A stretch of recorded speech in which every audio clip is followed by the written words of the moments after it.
En esta casa no se puede hablar de política. En esta empresa nos enfocamos en nuestro negocio y nos abstraemos de hablar de los temas de política.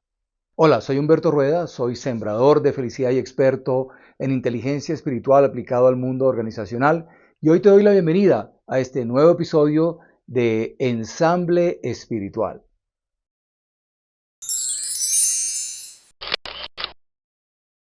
Este video es el segundo video de una serie de videos asociados con temas que yo llamo temas polémicos. En el video anterior te dejé un mensaje que era renuncia a competir. Y sé que es un tema polémico y de hecho me he ganado varios insultos en las redes. Y este nuevo video es otro tema polémico porque tiene que ver con la participación en política. El mundo está cada vez más polarizado.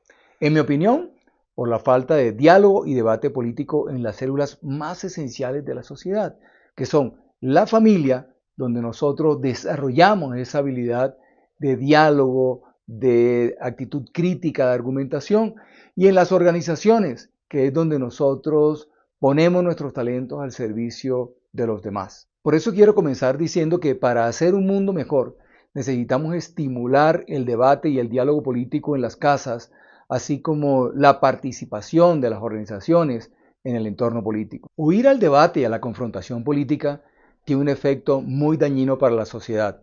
Y te quiero dar los argumentos que, en mi opinión, tienen el huir de ese debate político, tanto en el entorno familiar como en el entorno organizacional, que, como te decía, son las dos células más importantes de una sociedad.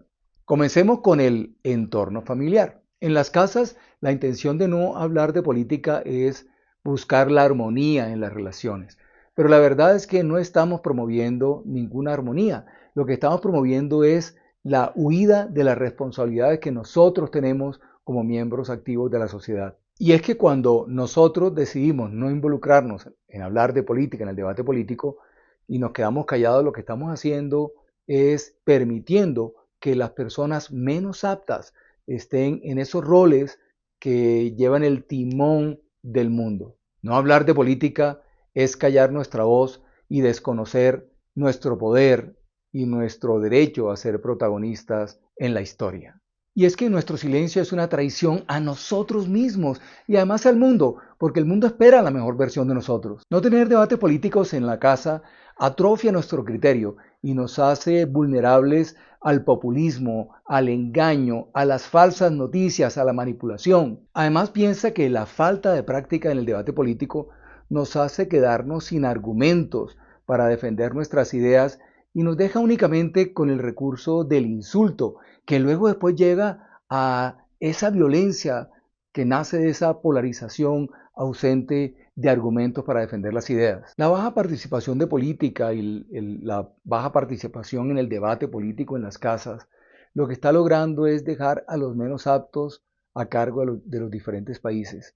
Y con eso además, estas personas tienen todo el interés en agrandar el Estado. Y al agrandar el Estado, pues obviamente amenaza con las libertades, porque un Estado grande es un Estado que tiene el poder de manipular a las personas y de poner condiciones. Las personas que apoyen a ese gobierno tendrán beneficios y las personas que rechacen ese gobierno tendrán castigos. Ese es el resultado del agrandamiento del Estado, de tener a las personas que no son aptas, que no tienen realmente la vocación de servir, y que es el resultado de nuestro silencio, de nuestro deseo de evadir el debate político buscando esa, entre comillas, falsa armonía, que lo que estamos haciendo es huyendo de una gran responsabilidad que todos tenemos como ciudadanos. Ahora te quiero hablar de por qué también es importante promover el debate político y el diálogo y hablar de política en el entorno organizacional e incluso que las organizaciones y en cabeza de sus líderes participen de manera activa en la arena política.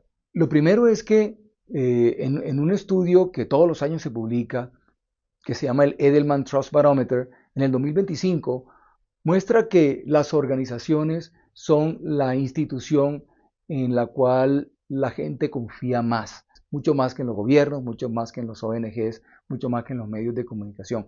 Y esto no es sorpresa, porque realmente las empresas son esa institución que de su ADN, de naturaleza en su ADN, tiene el resolver problemas, identificar problemas y resolver problemas. Es la vocación. Toda empresa nace con un deseo de resolver un problema que los clientes tienen. Y además las personas esperan que los líderes empresariales asuman su papel de liderazgo y participen en ese debate social para resolver los grandes retos que tiene la humanidad. La verdad es que las empresas hoy en día son la única institución capaz de generar riqueza, bienestar y paz en el mundo. Sin embargo, la mayoría de los líderes empresariales han decidido que su foco principal es sacar adelante sus organizaciones, hacer que sus organizaciones sean rentables, que crezcan y que logren esa mayor aceptación del mercado. Y han decidido hacerse a un lado de la participación activa en la política, primordialmente porque creen que no les corresponde y además porque en algunos casos sienten que miedo de que pueda haber represalias de los gobiernos, ya sea vía contratación o ya sea vía reglamentaciones, regulaciones, leyes que puedan afectar sus empresas y por eso de esa manera se mantienen alejados cometiendo ese grave error de abstenerse de la participación activa en política. Debo decir también que lamentablemente algunas empresas y algunos empresarios se han desconectado del objeto social de sus organizaciones para hacer trampa, para jugar a ese juego de la deshonestidad, del soborno, del engaño. Y eso que algunos pocos empresarios hacen, esas cosas malas que hacen algunos pocos empresarios, sumado al silencio de la mayoría de los empresarios, lo que deja es el espacio para que los enemigos de la libre empresa comiencen a hablar mal de las empresas, mal del empresariado, hablar del impacto negativo que las empresas están generando, cuando es todo lo contrario, cuando es muy claro que las empresas generan un impacto muy positivo en todos los diferentes actores a los cuales las empresas están influyendo. Ante toda esta situación y ante la evidencia de que el silencio nuestro en nuestras casas y en nuestras organizaciones está generando un daño muy grande porque está generando esa polarización sin argumentos, esa polarización emocional y violenta. ¿Qué hacemos? ¿Qué podemos hacer para darle la vuelta a esta situación? Yo te voy a dar mis recomendaciones desde mi opinión de qué debemos hacer tanto en las familias, en las casas, como en las empresas, que como te decía, son las dos células esenciales de una sociedad. Lo primero en las casas es promover el debate político, promover la discusión, la argumentación, promover el disentimiento, o sea, promover el que haya debates apasionados y grandes desacuerdos, pero promover a que estos desacuerdos se hagan y se argumenten, cada uno pueda argumentar sus ideas sin miedo. Promover eso es muy importante para desarrollar esa capacidad de argumentación, esa capacidad de análisis crítico, esa capacidad de desarrollar también el criterio que va a ser muy importante para la toma de decisiones como ciudadanos. Algo que ayuda mucho a promover el debate político y el desacuerdo y la discusión apasionada, pero al mismo tiempo argumentativa y respetuosa, es tener lo que yo llamo el acuerdo sobre lo fundamental. Y es que es importante que estemos todos de acuerdo en el núcleo familiar, que cualquier debate está orientado en la búsqueda de un objetivo común que todos queremos. Es muy importante esto porque cuando estamos todos de acuerdo en que lo que queremos es el bien común, cuando todos estamos de acuerdo que queremos algo positivo, algo bueno para nosotros, para la familia, para la ciudad, para el país, para el mundo, etcétera, entonces es bienvenido lo que yo llamo la fricción creativa. La fricción creativa es ese desacuerdo apasionado con argumentos sobre cómo obtener ese bien común. Pero estamos de acuerdo en el qué queremos lograr, que es ese bien común. Entonces, lo que genera es un debate muy interesante porque entre las diferencias de cómo lograr ese objetivo de ese bien común es que pueden surgir grandes ideas que no estaban inicialmente en la mente de ninguno. Cuando una persona tiene una opción A y otra persona tiene una opción B, y cada uno defiende enérgicamente y apasionadamente y con argumentos sus posturas, sus opciones, pues la otra persona está analizando, escuchando, mirando qué alternativas existen, y obviamente eso puede dar como resultado algo extraordinario, que es probable que al final no decidan irse por la opción A ni por la opción B, probablemente decían irse por la opción C, y es una opción que nació de la fricción creativa, de ese roce, de esa fricción, de ese desacuerdo en los cómo, pero que era creativa en tanto a que había un acuerdo o hay un acuerdo en el para qué, ese acuerdo que es el que yo llamo el acuerdo sobre lo fundamental, ese gran propósito de buscar el bien común. Al promover el debate político, el disentimiento, la discusión con argumentos al interior de las familias, es importante que desarrollemos el arte de conversar. Michel de Montaigne, en uno de sus ensayos sobre ese arte de conversar, nos hace algunas recomendaciones y me pareció muy interesante porque esas recomendaciones que él nos hace para tener una buena conversación la encontré en este libro que estoy releyendo, que se llama Artificial y que es sobre la inteligencia artificial y el impacto en la sociedad. Y en el libro habla de cómo nosotros los seres humanos, cuando dialogamos con otros seres humanos, lo hacemos de una manera diferente a cuando dialogamos con la inteligencia artificial. Cuando lo hacemos con otros seres humanos, normalmente estamos en una postura a la defensiva, en no mostrar totalmente nuestras cartas ni nuestras debilidades, en mostrarnos fuertes, en mostrarnos que tenemos la razón. Incluso cuando hablamos con otro ser humano, queremos convencerlo de nuestros argumentos. Por otro lado, cuando hablamos con la inteligencia artificial, pues le contamos nuestras cosas tal cual, le contamos nuestros temores, nuestras dudas, y realmente lo hacemos más con una curiosidad de obtener información, guía, en fin. Y por eso nosotros, ninguno hasta ahora que yo sepa, ha hablado con una inteligencia artificial con la intención de convencerla, sino con una curiosidad, con la intención de obtener alguna información. Y es muy interesante porque en el libro de Artificial nos dice que muy probablemente en la medida en que la humanidad desarrolle esa habilidad para conversar con la inteligencia artificial, es probable que nosotros adoptemos esa forma de dialogar para hacerlo también con las personas. Y aquí está entonces esas recomendaciones que nos hace Michel de Montaigne sobre el arte de conversar. Imaginémonos que nosotros vamos a hablar con otras personas, vamos a tener un debate, una conversación, vamos a tener disentimientos, vamos a estar en desacuerdo y vamos a debatir con argumentos, pero utilizando este enfoque. Miremos a ver qué nos dice porque me parece muy interesante. Lo primero que dice es encontrar el orden adecuado de nuestras ideas y revisar, cuidadosamente nuestros argumentos. Cada idea debe estar soportada en un argumento. De esa manera vamos a explicarle al otro el porqué de nuestra idea. Yo siempre digo que el argumento es como las gafas, revela las gafas con las cuales cada persona está viendo las cosas. Yo puedo decir, mira, esto me parece bueno porque y esta razón. Eso está mostrando las gafas, los lentes con los cuales yo estoy viendo la realidad, y el otro puede decir, bueno, eso puede ser interesante ahora que lo veo. Entonces, no basta con dar una idea, una oposición, sino también nuestros argumentos del por qué. Eso ayuda a enriquecer el debate. Segundo, dice abrazar a quien nos contradice.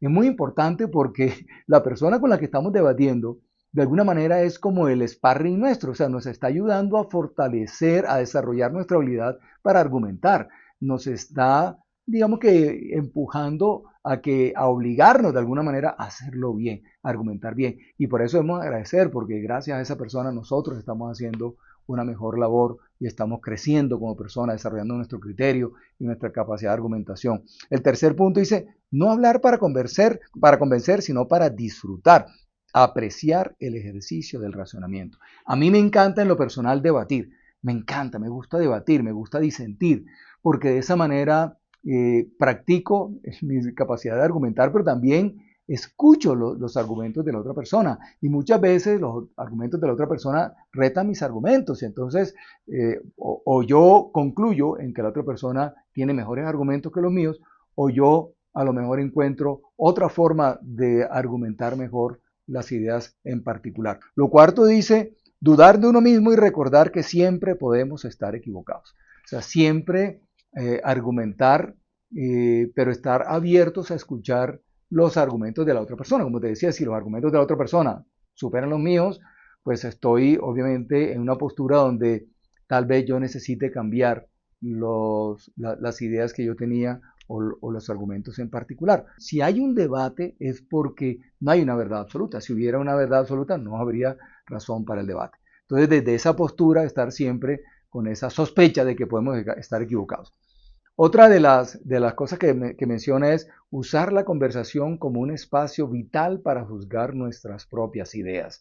Si estamos hablando con la otra persona nos contradice y nos argumenta, nos contraargumenta, etcétera, pues estamos poniendo nuestras ideas en juicio, estamos probando con alguien nuestras ideas y eso es bueno, eso es positivo y por eso debemos agradecer a la otra persona. Otra que dice, conservar un pensamiento crítico vivo. O sea, en todo momento la idea es estar en un verdadero diálogo crítico y no en una postura cristalizada que no desea cambiar por nada del mundo, sino estar en esa postura crítica, en esa postura autocrítica y en esa postura de curiosidad absoluta.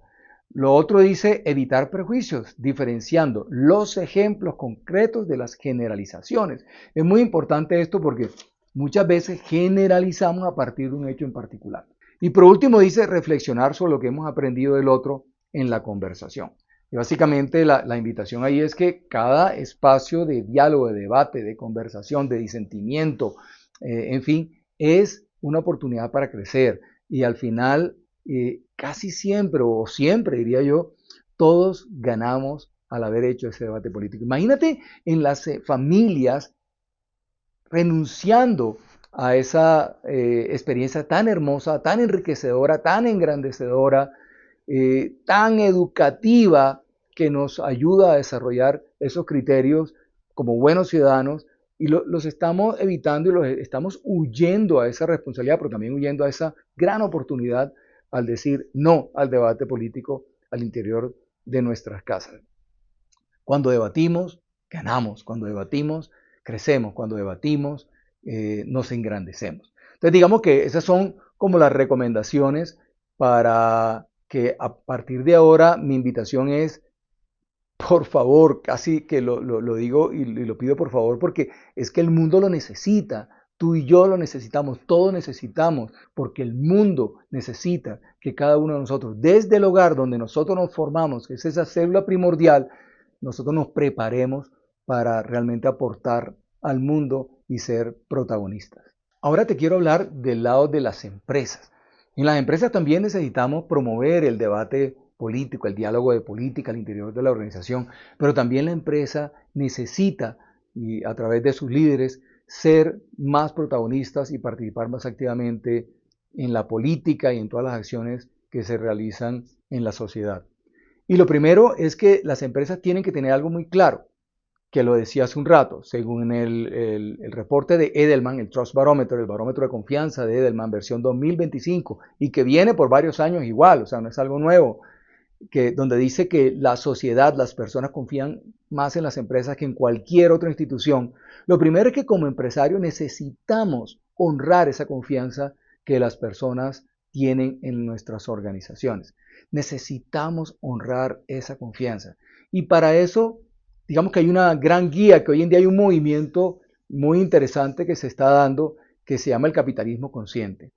O realmente, en el mismo libro del capitalismo consciente, los autores hablan de que no debería llamarse capitalismo consciente, debería llamarse capitalismo, porque lo que ha sucedido hoy en día con aquellos empresarios que han deshonrado la función social de las organizaciones es que han también distorsionado el concepto del capitalismo. El capitalismo como tal es un enfoque absolutamente cooperativo, porque todos los actores actúan de manera libre para hacer un intercambio de valor. Proveedores que libremente deciden proveer a las empresas, clientes que libremente deciden comprar en las empresas, inversionistas que libremente deciden invertir en las empresas, trabajadores que libremente deciden trabajar en las organizaciones. Es el esquema cooperativo más potente que existe. Entonces lo que necesitamos como empresas para poder honrar esa confianza que las personas han depositado en las organizaciones, es que necesitamos sencillamente seguir esos lineamientos